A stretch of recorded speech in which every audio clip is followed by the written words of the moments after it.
news broke of Joe Rogan potentially getting censored by Spotify. I'm going to get into all of that, and specifically, I'm going to be talking about what does it mean for the rest of content creators.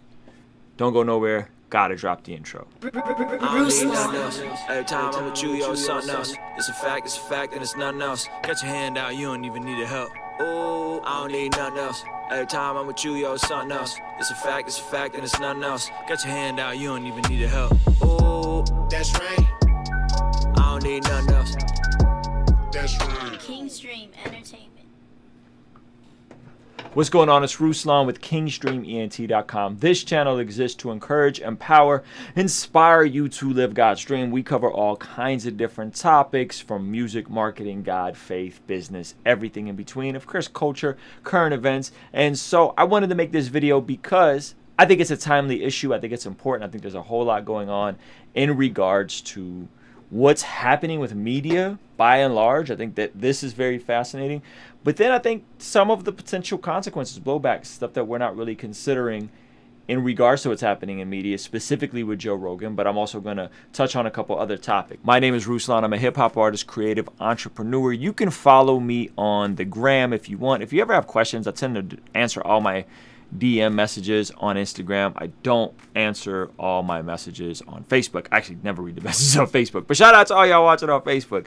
Make sure you hit the like, subscribe, notification bell. And again, if you're in the live stream chat, just let me know where you're watching this from. Helps me out a ton. Get a gauge of where you guys at. And it helps the YouTube algorithm a ton. So if you could do that for me, that would be fantastic. Now, we're going to get into this Joe Rogan thing. Crazy, interesting situation, which I think it has practical implications for all of us who would identify as content creators, or just even folks that like free speech.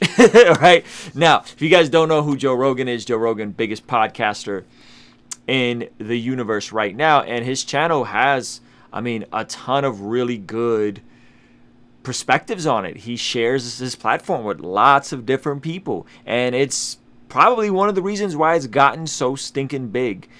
It's gotten so stinking big that Spotify decided to step in and give him a $100 million, yes, $100 million licensing deal. Not an exclusive deal, but a licensing deal. What's the difference? Well, Spotify doesn't own the Joe Rogan experience. Spotify simply gets a license to have the content exclusively on Spotify.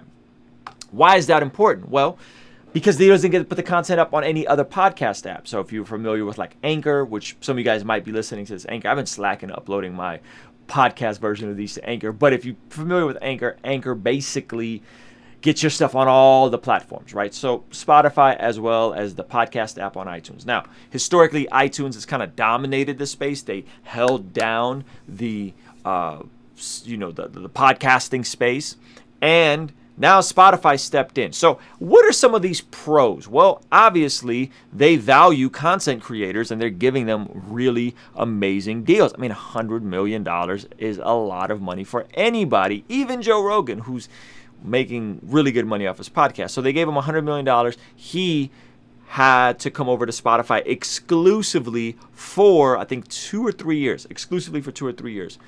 What they also did was, which I didn't see coming, and I'm actually curious if they're going to open this up to other creators. They created an entire video back-end platform to Spotify. A video, meaning that all of his back podcasts are up there as videos. They haven't done that for any other podcaster. So they literally created a video option for him to post his entire podcast back catalog. But this is where we ran into some issues that I'm going to get into in a second. So what are the pros? Well, the pros is Spotify sees value in podcasting. Spotify is giving people licensing deals. Spotify is, in a way, whether good or bad, is consolidating the entertainment space, or at least that's what they're attempting to do. This is what we would call a monopoly. Everybody's going over to Spotify. Everybody's going to have their spot. Not everybody, but a lot of the big content creators are going to have exclusive deals with Spotify. which if you're a content creator or if you're a musician, now you don't have to think about multiple platforms. You just got to figure out how can you hack away and get popping on Spotify, get your podcast to go big in that algorithm, right? That's an interesting dynamic to have, but it still creates a monopoly. But think of this as like when SoundCloud really had its moment, and SoundCloud was where everybody went to discover indie music. And if you knew how to hack away SoundCloud, and there's a whole way that you can hack away SoundCloud. You could drop your song, you get so many people to repost your song, and you could push that song up the algorithm. A lot of people got popping on SoundCloud. This is basically what we're about to see here next in Spotify, is that Spotify is consolidating a lot of new members. They view Joe Rogan as that valuable, where they're giving him $100 million. And that's really cool. That's really cool if you're a creator, because they're showing that there's space in podcasting, and that there's going to be one main platform that a lot of us should be focusing a lot of attention on, not necessarily trying to go viral on Apple Music or I don't know, whatever other platforms, but Spotify is going to be a big deal, especially if they open it up to the video. If this video could go to Spotify, or if I could even stream live to Spotify, that would be crazy. So anyway, in all that, Joe Rogan took his back catalog off of YouTube. They still left the clips portion up, and they re-uploaded it. And then something interesting happened, which I'm going to get to in a second, which some would say is censorship. But listen, if you're watching this live, please give this video a like, hit the subscribe button, turn the notification bell on. So what happened?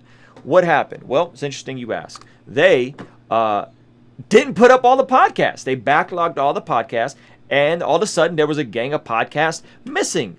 Now, to be fair, I'll pull this up in a sec. To be fair, it is possible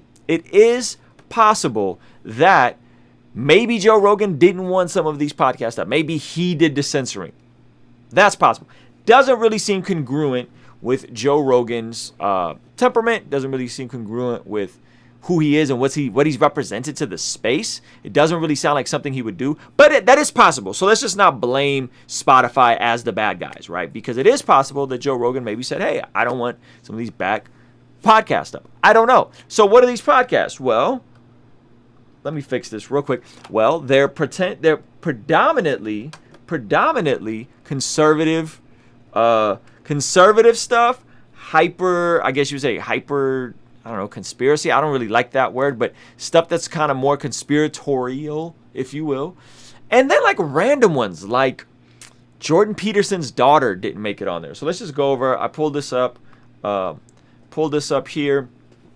Here is a list of some of them. They tweeted this out, and it's missing. Obviously, like a lot of the Alex Jones stuff is missing, and there is Pete Holmes is missing. Gary Vaynerchuk, excuse me, not Pete Holmes.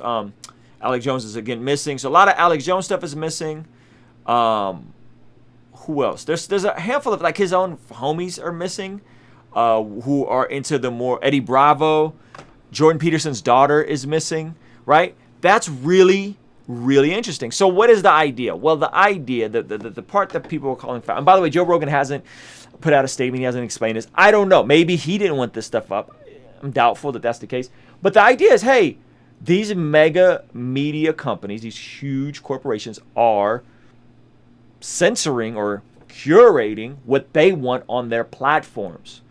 It's really interesting because a licensing deal in Joe Rogan's initial announcement of it said that he got to retain creative control, and they literally just put it on Spotify exclusively, and they still cut up bits and threw it on the Joe Rogan clips page.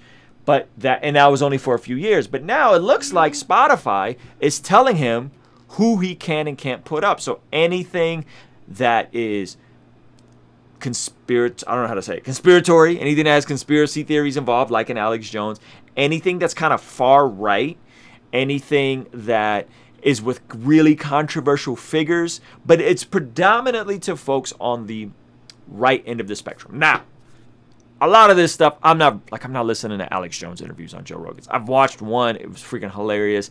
I wonder how much of Alex Jones's thing is real, how much of it is bit, right? But it's hilarious. And I watched some of that stuff. But by and large, this doesn't really affect me until it starts to affect me, until maybe my voice as someone who's an independent politically or politically agnostic, as I would like to call it. Maybe my voice is somebody that's a Christian. I have some pro-life views, right? Until I say something and maybe I get censored. And YouTube is quick to demonetize this stuff. But we're not talking about demonetizing a video. We're talking about full-on not putting stuff up, like entire episodes, just not up.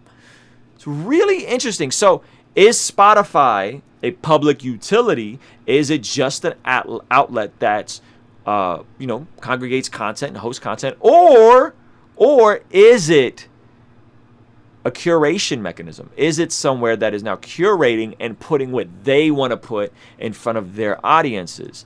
I'm curious to see what will happen. Now, shout out to, I think his name is Tavin P, said, if I'm getting paid $100 million, I would censor a little too. Hey, that totally makes sense. Again, maybe it's Joe Rogan doing the censoring, right? Maybe it's Joe Rogan doing the censoring. I don't know. You know what I mean? I think I could put up with a little censorship too. But isn't that what kind of got Joe Rogan? Is that kind of what made his podcast? His podcast is that he's willing to have people on he disagrees with. He's willing to have the Candace Owens on. He's willing to have people kind of like from that far right of the spectrum. And then he's willing to have his homies on who kind of have some wild views like Eddie Bravo and Alex Jones, who's now been deplatformed on all these platforms. But I say all this to say, what does that mean for creators? Well, it means this. You don't own these platforms. These platforms are not public utilities. These platforms are not to serve you. They're there to serve their advertisers. Gary Vee has said it repeatedly. YouTube is like NBC, Instagram is like CBS. This is the new world we're living in. And they're not there to serve you. You don't own that platform or that section of the internet. They own it and you get to use it and you get to monetize it.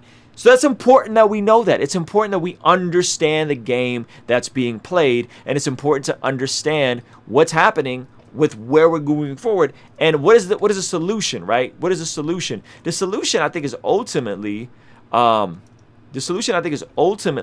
to build your own audience where you can scale it and take it where you want to take it. Take it to a private Patreon. Take it to, right? Like we have a Patreon here. Shout out to the Patreon community. Take it to your web store. Take it to a conference or a Zoom conference, right? What are you doing? Because a day may come, especially if you're a Christian like myself, a day may come where they may say, that's hate speech. You're saying, Jesus is the only way. That's hate speech. You can't say that. You're condemning all these people to hell. We don't want you on this platform. We're demonetizing anything from you because you are a Christian or because you have this worldview, right? Who knows? Who knows? Now, I don't think that's going to happen to believers, but it's possible. Hey, thank you guys for watching. Appreciate you guys being here. Again, my name is Ruslan. You can follow me on all social media. I'm fairly active. Instagram, probably the most active. I reply to every single DM. Appreciate y'all. Appreciate y'all being here. Love you guys. Hit that like button before you leave. Just hit the like button. Just click out of the chat. Hit the like button and turn the notification bell on and the subscriber bell. Thank you guys so much. Love you guys. Peace.